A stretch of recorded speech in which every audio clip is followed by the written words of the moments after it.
Hi there, and welcome to today's question. And the question is, what is more important than the best performing fund? Now, if you have some money to invest, it could be a lump sum, or even if you are contributing on a monthly basis, or perhaps it's your retirement capital, chances are one of the key things that you're looking for is the best performing fund. So where do you invest your money so that you get the highest return? How can you grow your capital? How can you grow your wealth? How can you be protected from the markets? How can you achieve all of these things? And obviously you're aiming for one main goal, which is how do you ensure you never run out of money? Now, usually when we want to grow wealth, our focus is on getting this done over a quick period, or finding ways in which we could have the highest return possible. What I want to show you today is something that's even more important than getting the best performing fund, and that is choosing the right investment vehicle. So the way in which I want you to picture this is, imagine that your investment vehicle is the car and the fund itself is the engine in the car. So you have your investment vehicle, which is the car, and inside what's delivering the performance is the fund itself. That's the engine. Let's hop over to the iPad and I'll guide you on how to see this better.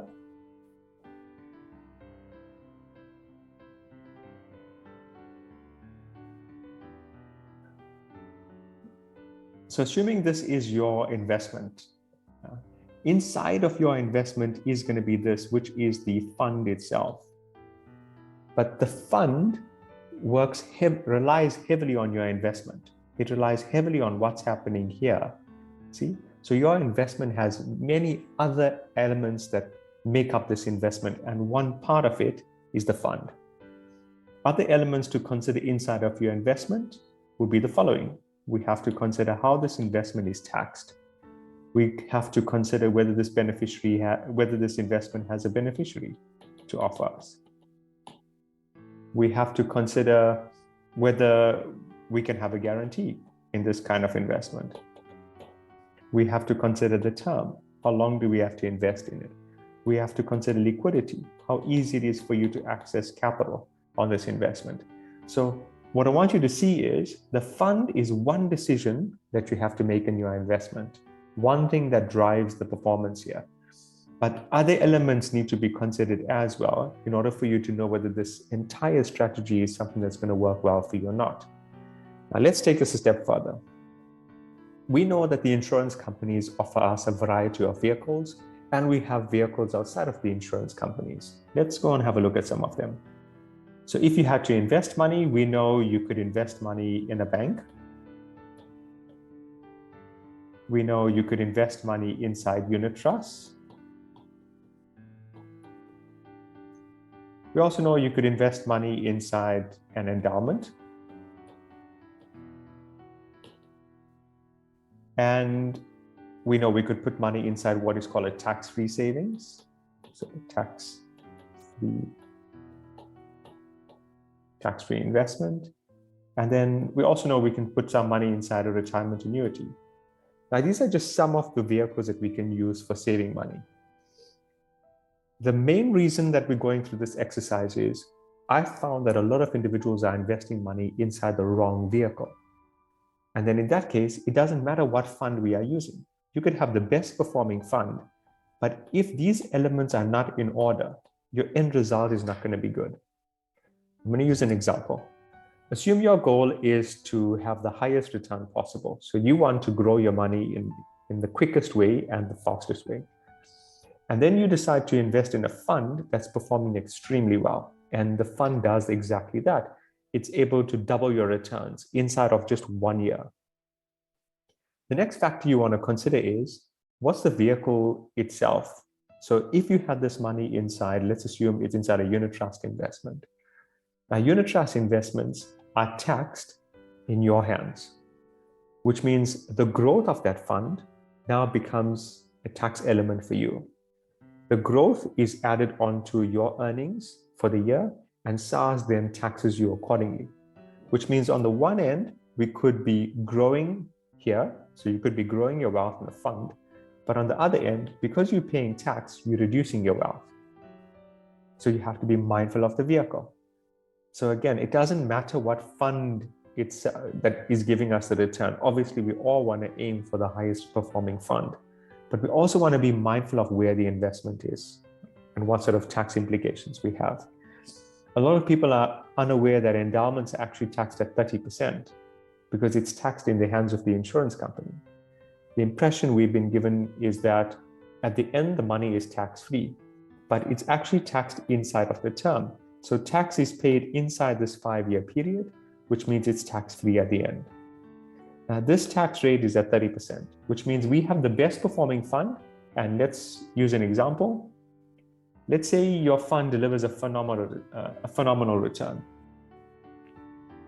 And we'll say you had 100,000 Rand growth on that investment. What happens with an endowment is your tax rate sits at 30%.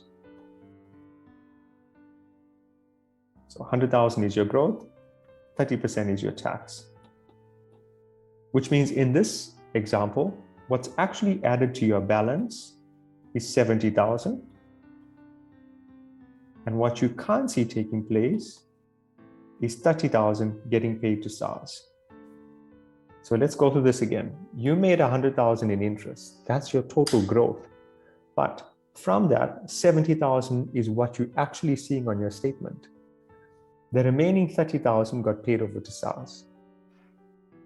So if you look from a wealth perspective, if your goal is to grow wealth, is to build and sustain the wealth, inside of this vehicle, you can see it's not being done in the best way possible.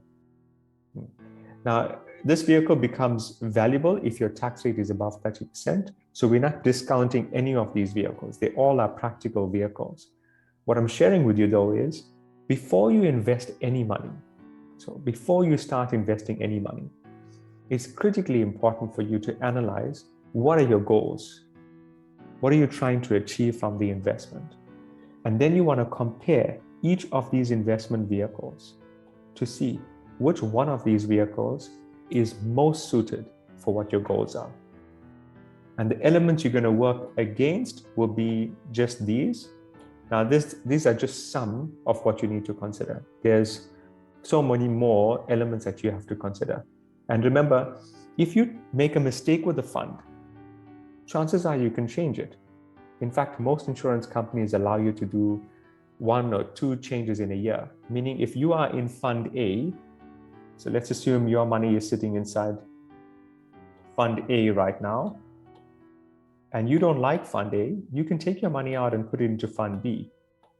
And usually the insurance companies allow us that change for free. You can verify inside the product.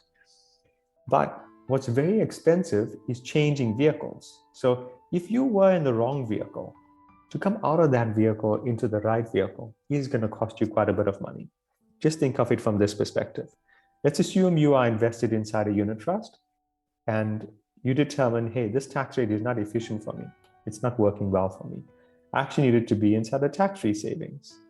Now, for you to move from a unit trust to a tax-free, the only way is you've got to sell out all of the shares here, meaning you have to close the investment. That's costly because you're going to attract capital gains tax and other expenses, and you paid a fee in the beginning to start up the unit trust. Then when you move over from the unit trust to a tax-free savings, you're now finding you're having to replace or pay those fees again. So it's a duplication of fees. Whereas if this exercise is done properly at the outset, then you're getting into the correct vehicle right from the start. And then the fund can always be added in, and you can find something that's more appropriate.